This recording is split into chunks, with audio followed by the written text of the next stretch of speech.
Graham Bonnet's here to explain that long before his time with Ritchie Blackmore or Yngwie or Steve Vai or Michael Schenker, he actually had a top 5 hit here in the UK, thanks to the Bee Gees.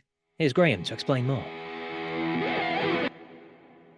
Let's go back to 1968 then, first of all. The Marbles. I'd love to hear about this song because this isn't something that many people remember or know about, to be honest with you. You had a big hit, Only One Woman, didn't you? Got top 5 in the UK. So tell us a little bit about how that came around. My cousin Trevor Gordon, he was guitar player in the Bee Gees when he lives in Australia.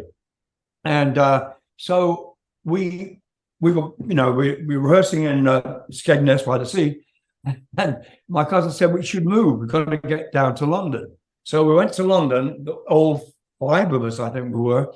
And we played in a place called the Revolution Club in London. And what happened was, in the audience was the Bee Gees' old manager. And after the show was over, he came over to Trevor and said, "Hey, Trevor." And my cousin goes, I think his name was Ozzy or something. He said, "Hey, Ozzy, how are you?" And he said, "Hey, I'm sure the boys would like to see you again." The brothers, the Bee Gees brothers, the brothers. And so he gave Trevor Barry's telephone number, and my cousin Trevor went down that next day to meet up with Barry. And what Barry and the other boys wanted to do was start where they left off, begin with the left off kind of thing, when Trevor left the band, so to speak, because he didn't come to England until much later. They moved to England and became sort of famous. And I'm doing this all backwards a bit, but anyway, I'm making sense. I think I am.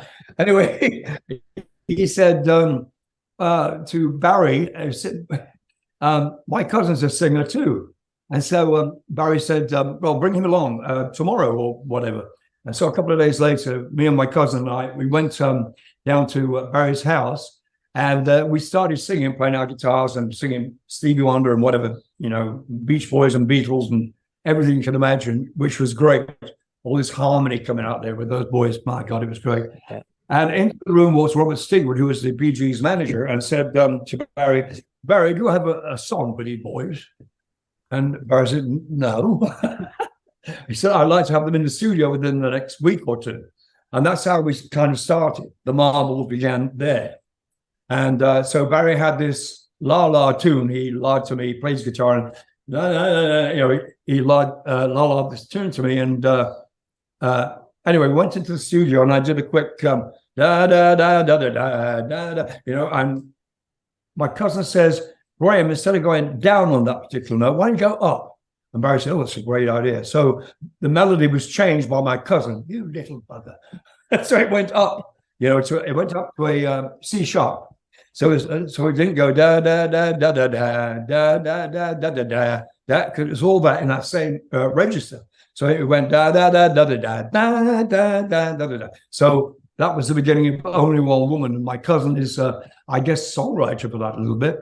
But that's how it started. So in a couple of days, Barry written some words, and we went in and recorded Only One Woman with that extra note put in there. And thank you, Trevor. My cousin passed away a few years ago, and he was found in his apartment, which was, anyway. He passed, I think, 5 years ago. And he was the one that got me into playing guitar and everything, when we were kids, when we were 11 or whatever. Well, that's how we started. It's kind of, the Marbles was born in Barry Gibb's house. Wow, phenomenal stuff. I'm very sad to hear that your cousin's passed away. It's a long story, I know. I'm sorry. Not at all. Not at all.